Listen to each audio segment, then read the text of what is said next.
Assalamualaikum warahmatullahi wabarakatuh. Perkenalkan, nama saya Novi Ananda Ersan dengan NIM 1056111102023 dari kelas Ilmu Administrasi Negara 4A. Kali ini saya akan menjelaskan mengenai struktur organisasi yang efektif untuk mencapai sasaran organisasi.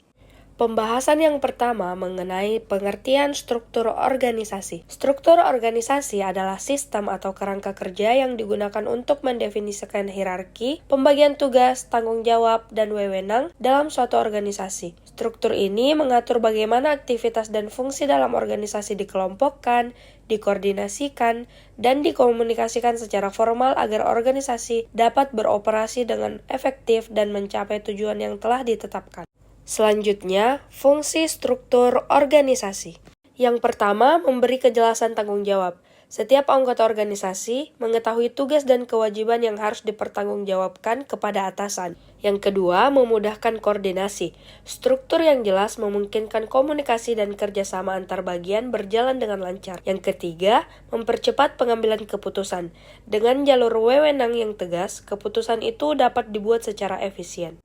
Yang keempat, menghindari tumpang tindih tugas. Pembagian kerja yang terstruktur menghindari duplikasi dan meningkatkan efisiensi operasional. Yang kelima, mendukung pencapaian tujuan organisasi.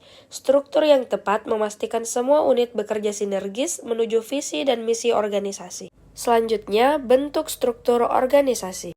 Yang pertama, struktur fungsional. Pengelompokan karyawan berdasarkan fungsi atau keahlian khusus dalam organisasi. Yang kedua, struktur divisional. Pengelompokan berdasarkan produk, wilayah, atau pasar yang berbeda. Yang ketiga, struktur matriks. Karyawan memiliki dua atasan, yaitu manajer fungsional dan juga manajer proyek. Yang keempat, struktur sederhana. Struktur organisasi dengan hierarki minimal, yang biasanya hanya terdiri dari pemimpin dan beberapa staf. Struktur organisasi tidak hanya terdiri dari 4 bentuk seperti yang saya jelaskan tadi, tetapi sebenarnya ada berbagai jenis struktur yang dapat disesuaikan dengan kebutuhan dan juga karakteristik organisasi. Selanjutnya, elemen kunci struktur organisasi. Yang pertama, spesialisasi pekerjaan, yaitu pembagian tugas ke dalam pekerjaan yang spesifik sesuai dengan keahlian masing-masing individu. Yang kedua, departementalisasi, yaitu pengelompokan pekerjaan berdasarkan fungsi, produk, wilayah, atau pelanggan. Yang ketiga, rantai komando. Garis wewenang yang jelas dari pimpinan tertinggi hingga ke bawah yang menunjukkan siapa bertanggung jawab kepada siapa. Yang keempat, rentang kendali. Jumlah bawahan yang dapat dikelola secara efektif oleh seorang manajer.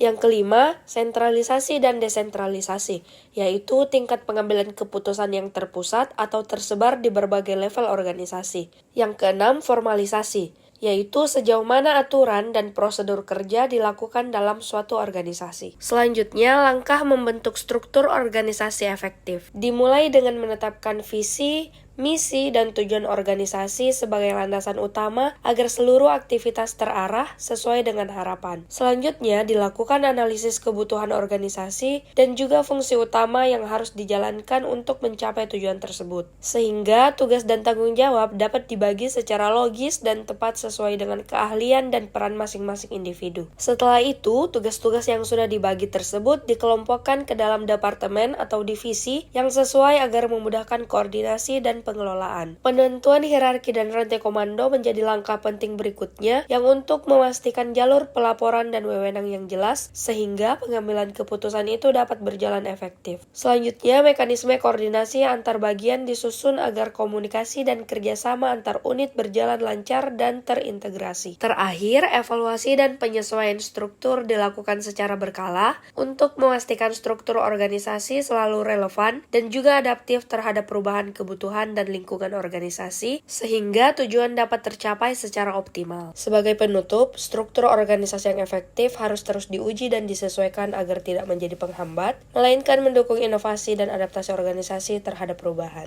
Itulah penjelasan dari saya ucapkan banyak terima kasih atas perhatiannya, dan semoga ilmunya bermanfaat. Billahi fisabilil haq, fastabiqul khairat, wassalamualaikum warahmatullahi wabarakatuh.